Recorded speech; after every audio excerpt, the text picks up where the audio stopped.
అందరికీ నమస్కారం. ఈరోజు మనం మిథున రాశి వారి గురించి తెలుసుకుందాం. మిథున రాశి వారి ఇంట్లో ఒక దేవత తిరుగుతుంది. మరి ఆ దేవత ఎవరు? అలాగే వీరి యొక్క పూర్తి జాతక ఫలితాలు ఏ విధంగా ఉండబోతున్నాయి అనేటటువంటి అంశాలన్నీ కూడా ఈరోజు మనం ఈ వీడియో ద్వారా తెలుసుకుందామండి. చాలా అనూహ్యమైనటువంటి కొన్ని ముఖ్యమైనటువంటి విషయాలైతే ఈరోజు మిథున రాశి వారి గురించి తెలియజేయబోతున్నాను. కాబట్టి మనసు పెట్టి వినండి. కనీసం ఈ మాటలు మీకు పాజిటివ్‌గా మీ మనసుకు ప్రశాంతంగా అనిపిస్తాయని చెప్పి అనుకుంటున్నాను. ఈ రాశి వారు చాలా తెలివైన వారు, ఉత్సాహంతో బహుముఖ ప్రజ్ఞ కలిగిన వారు, అలాగే జ్ఞానం పట్ల ఆసక్తిని కలిగి ఉంటారు. అద్భుతమైనటువంటి వ్యక్తులు అందరినీ కూడా ఆకట్టుకుంటారు.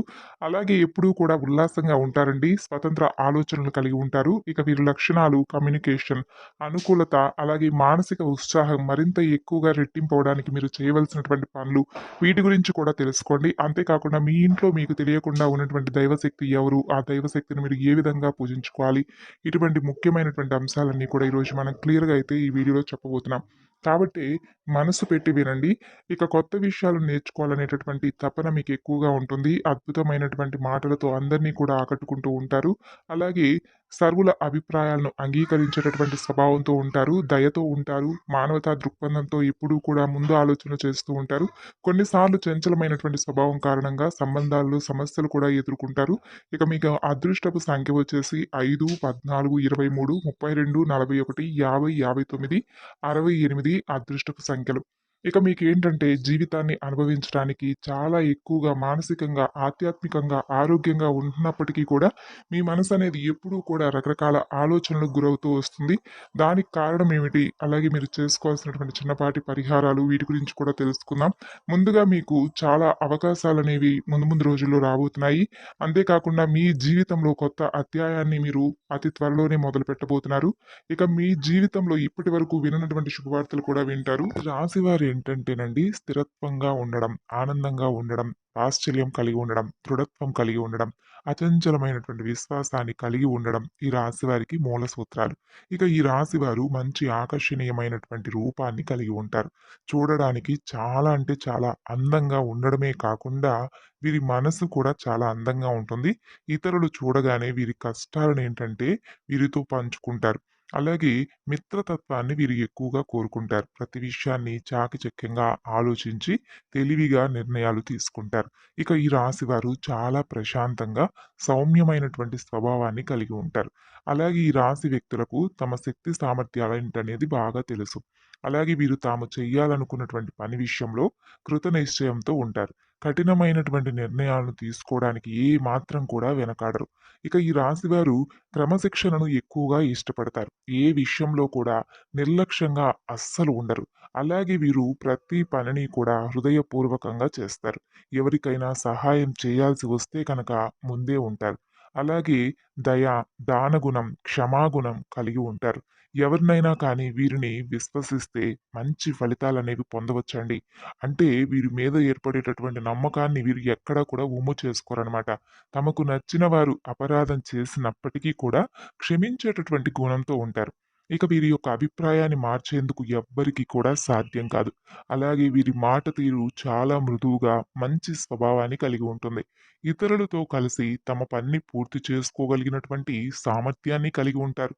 ఇక వీరికి మంచి కార్యాచరణ శక్తి ఉంటుంది. అనుకున్నది సాధించేంత వరకు నిద్రపోరు. సాధించడానికైతే ఎంత కష్టమైనా పడేటటువంటి మనస్తత్వం వీరికి బాగా ఇష్టమనమాట. అంటే ఊరికే ఏదొచ్చినా కూడా పెద్దగా ఇష్టపడరు. బాగా కష్టపడి, ఆ కష్టపడితే వచ్చేటటువంటి ఆ యొక్క ఫలితాన్ని ఆస్వాదిస్తారు. గొప్ప మనస్తత్వం. కాబట్టి ఇక ఈ రాశిలో పుట్టిన వారికి సహనం కూడా చాలా ఎక్కువ. చెప్పాలంటే 12 రాసుల్లో కల్లా కూడా సహనం ఎక్కువగా కలిగినటువంటి రాశి ఏదైనా ఉందంటే అది ఈ రాశి వారే. ఈ ఒక్క గుణం కలిగినటువంటి వీరు చాలా ప్రత్యేకంగా అందరికీ నచ్చే విధంగా కనిపిస్తూ ఉంటారు. అలాగే ఎలాంటి చికాకునైనా ధైర్యంగా ఎదుర్కొంటారు. అందరికీ నచ్చేస్తారు. అలాగే ఈ రాశివారు ఎవరైతే ఉన్నారో వీరు కష్టాల్లో వదిలేసి పారిపోయేటటువంటి రకం కానే కాదండి. అయినా వాళ్ళకైనా, స్నేహితులకైనా అంటే అయిన వాళ్ళకైనా, స్నేహితులకైనా ఏమాత్రం కొంచెం పరిచయం ఉన్నటువంటి వ్యక్తులకైనా ఎవరైనా కష్టంలో ఉన్నారంటే వెన్నుదన్నుగా ఉంటారు. అలాగే ఒక్కసారి ఎప్పుడైనా వీరికి చిన్న సహాయం చేస్తే వారిని జీవితకాలం గుర్తుపెట్టుకుంటారు. మోసం చేయడం గురించి ఎప్పుడూ కూడా ఆలోచించరు. అలాగే వీరు మోసపోరు కూడాను. వీరిని మోసం చేయడం అనేది అసలు ఎవ్వరి వల్ల కూడా కాదు. వీరు ఒకవేళ కింద పడ్డారంటే వీరిని ఆసరాగా చెయ్యిచ్చి పైకి లేపేవాడు ఒకడున్నాడు. ఆయనే పరమేశ్వరుడు. స్నేహంగా ఉండేవారికి, వీరిని గౌరవించే వారి పట్ల ఎంతో విధేయతగా ఉంటారు. ఎదుటివారు ఇస్తున్నటువంటి మర్యాదను కాపాడుకోవడానికి జాగ్రత్త పడుతూ ఉంటారు. చాలా ప్రశాంతంగా, సౌమ్య స్వభావాన్ని కలిగి ఉంటారు. ఇక వీరు గొడవలకు కూడా కాలు దువ్వేటటువంటి రకాలు కానే కాదు. అలాగే అదృష్టపు రంగు తెలుపు, అదృష్టపు సంఖ్య 6, అదృష్టపు వారం శుక్రవారం. ఈ రాశి వారికి మధ్య వయస్సు నుండి జీవితం చాలా అద్భుతంగా ఉంటుంది. అంటే వీరు అనుకున్నటువంటి జీవితాన్ని వీరు చూస్తారనమాట. అత్యున్నత స్థాయికి చేరి మంచి పదవులు పొందేటటువంటి అవకాశాలు కూడా బోలెడుంటాయి ఈ రాశి వారికి. అలాగే ఎన్ని కష్టాలు ఎదురైనా కానీ ఎదుర్కొనేటటువంటి శక్తి సామర్థ్యాలుంటాయి. మంచిదనం, ధన సంపాదన, స్వగృహం నిర్మించుకోవడం జరుగుతుంది. ఇక వీరి ఇంట్లో ఎప్పటి నుండో ఏంటంటే ఒక దేవత అనుగ్రహం అనేది ఉంది. కానీ వీరు ఆ దేవతను గుర్తించలేకపోతున్నారు. మీరు ఒకవేళ గమనించుకుంటేనండి, గత కొన్ని సంవత్సరాల నుండి మీ ఇంట్లోనే మీతో పాటే కొన్ని జరిగినటువంటి కొన్ని విషయాలు ఒక్కసారి జ్ఞాపకం చేసుకోండి. అంటే కొన్ని ప్రమాదాలుంటాయి. లేదంటే ఏదన్నా సమస్యలై ఉండవచ్చు. వాటి నుండి మీరు త్రుటిలో తప్పించుకొనుంటారు. దానికి కారణం ఎవరో కాదు. కేవలం ఒక దేవత యొక్క అనుగ్రహం.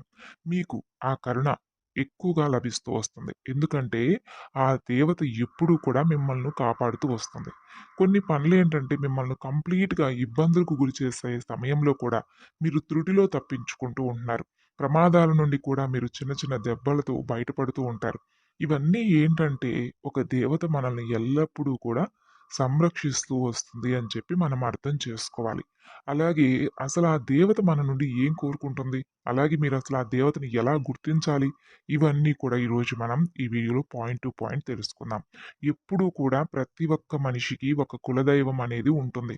కానీ ఈ రోజుల్లో ఎవరికీ కూడా ఆ కులదైవం గురించి కానీ, కులదైవానికి సంబంధించినటువంటి పూజల గురించి కానీ పెద్దగా అవగాహన ఉండడం లేదు. ఏమాత్రం కూడా అర్థం కావడం లేదు. ఎప్పుడైతే మన ఇంట్లో పెద్దవాళ్ళు మనకు చాలా జాగ్రత్తలు చెబుతూ, మన పురాతన కాలం నుండి వస్తున్నటువంటి ఆచారాల గురించి ఈ రోజుల్లో నేటి తరంకి ప్రతి ఒక్కరూ కూడా తెలియజేయాలండి. అంటే మనకు మనమే మన మన పిల్లలను అన్ని రకాలుగా జాగ్రత్త చేసుకొని మంచేంటి, చెడేంటి, మన ఆచారాలేంటి, మన యొక్క సాంప్రదాయం ఏంటి అనేది వారందరికీ కూడా నేటి తరానికి అర్థం కాదు. కాబట్టి మనమేంటంటే వారికి అన్ని రకాలుగా మనం ఇలాగా మన పెద్దల కాలం నుండి వస్తున్నటువంటి ఆచారాలివి. అలాగే ఇది చెయ్యాలి, ఇది చేయకూడదు, తప్పొప్పులన్నీ కూడా పాపం వారికి తెలియదండి. కాబట్టి మనమేంటంటే ఇప్పుడున్నటువంటి బిజీ లైఫ్‌లో మనం మనం మన పనులు అలాగే ఈ రోజుల్లో ఎక్కువగా సెల్ ఫోన్‌లు చూసుకుంటూ కాలాన్ని గడుపుతూ, అలాగే ఏ విధమైనటువంటి అంటే కొన్ని విషయాలను పక్కన పెట్టేసి మనం ఏంటంటే చాలా నెగ్లెక్ట్ చేస్తూ ఉన్నాం. కాబట్టి ఇటువంటి విషయాలను మనం తప్పు కాదండి. మనకు మనం సమయం కేటాయించుకోవడం తప్పు కాదు. మన సరదా కోసం చేసేటటువంటి పనులు కూడా తప్పు కాదు. కానీ ఉన్నటువంటి కొంత సమయంలోనైనా పిల్లలకు అర్థమయ్యే విధంగా మన సాంప్రదాయాలు, అలాగే మనం మర్చిపోకుండా ఉండేటటువంటి కొన్ని ముఖ్యమైనటువంటి విషయాల గురించి మనం జ్ఞాపకం చేసుకుంటూనే వారికి కూడా అన్ని విషయాలను అర్థమయ్యేలాగా చెప్పాలి. కాబట్టి ఇప్పుడు ఈ రోజుల్లో పిల్లలకి ఏది తెలీదు కాబట్టి పెద్దవాళ్ళం మనమే చెప్పాలి కాబట్టి, మన ఊర్లో, మన ఇంట్లో కొలువై ఉన్నటువంటి మన ఇంటి దేవత గురించి తప్పకుండా చెప్పాలి. ఇప్పుడు పిల్లలేంటంటే మన పిల్లలతో కలిపి కొంతమంది సిటీ లైఫ్‌లో బ్రతుకుతుంటారు. అలాగే ఎక్కడ ఇటువంటి విషయాల గురించి పట్టించుకోకుండా మర్చిపోయి ఉన్నవారుంటారు. మీరివన్నీ ఎప్పుడూ కూడా గుర్తు చేసుకోవాలండి. మంచిగా ఆరాధించుకోవాలి. ఇప్పటివరకైతే ఈ రాశివారు ఆర్థికంగా చాలా రకాలుగా నష్టపోయినటువంటి దాఖలాలున్నాయి. అంటే రాశి చక్రంలో అన్నింటిలో కూడా ఈ రాశి వారికి చూసుకున్నట్లయితే ఆర్థిక పరంగా చాలా ఎక్కువగా నష్టపోయినటువంటి దాఖలాలు ఎక్కువున్నాయి. ఖచ్చితంగా ఏంటంటే ఈ రాశి వారు ఎక్కువ మంది ఉన్నారని చెప్పుకోవాలి. కానీ ఈ రాశి వారు ఆర్థికంగా నష్టపోయినట్లుగా ఏ రాశి వారు కూడా ఎక్కువగా నష్టపోవడం లేదు. అంటే మీకేంటంటే అంటే మీరింకా ఆ నష్టం నుండి తేరుకోలేకపోతున్నారు కూడాను గమనించాలి. దీనికి కారణం మీరు మీ కులదైవాన్ని, ఇంటి దైవాన్ని మర్చిపోవడం. కులదైవాన్ని కానీ మీరు మర్చిపోతే చాలా రకాలైనటువంటి ప్రాబ్లమ్స్ అనేవి క్రియేట్ అవుతాయి. అది ఈ ఒక్క రాశి వారికే కాదండి. ఏ రాశి వారికైనా, ఏ మనిషికైనా కానీ తప్పకుండా మనం మన ఇంటి దైవాన్ని ఆరాధించుకోవాలి. అలాగే మనకెప్పుడు కూడా ఈ విధంగా ఎందుకు జరుగుతుందని ఆలోచనలో ఉండిపోతున్నాం కానీ, అసలు ఆ విషయం ఏమిటా? ఎందుకిలా జరుగుతుందా? అని చెప్పి పెద్దవారిని అడిగి తెలుసుకుంటే, మన కులదైవ ఆరాధన చేయమని చెబుతారు. కులదైవాన్ని ఎప్పుడైనా కానీ ఫస్ట్ ప్రియారిటీ ఇంటి దైవం. కులదైవాన్నే ఎక్కువగా మనం ఫస్ట్ ప్రియారిటీ ఆమెకే ఇవ్వాలి. కాబట్టి ప్రతినిత్యము కూడా పూజించుకోవాలి. ఆరాధించుకుంటూ ఉండాలి. నామస్మరణ చేసుకుంటూ ఉండాలి. ఇప్పుడుకైనా కానీ మించిపోయింది లేదండి. ఒక పటాన్ని తెచ్చుకోండి. ఆమె ఎవరనేది తెలుసుకోండి. అలా కుదరదనుకుంటే ఖచ్చితంగా కులదైవం పేరేంటి? కులదైవం ఎవరనేది తెలుసుకొని నిత్యం ఆమెను స్మరించుకుంటూ ఉండాలి. ఇలా చేస్తే ఆ దేవత కటాక్షం అనేది మరింత పెరుగుతుంది.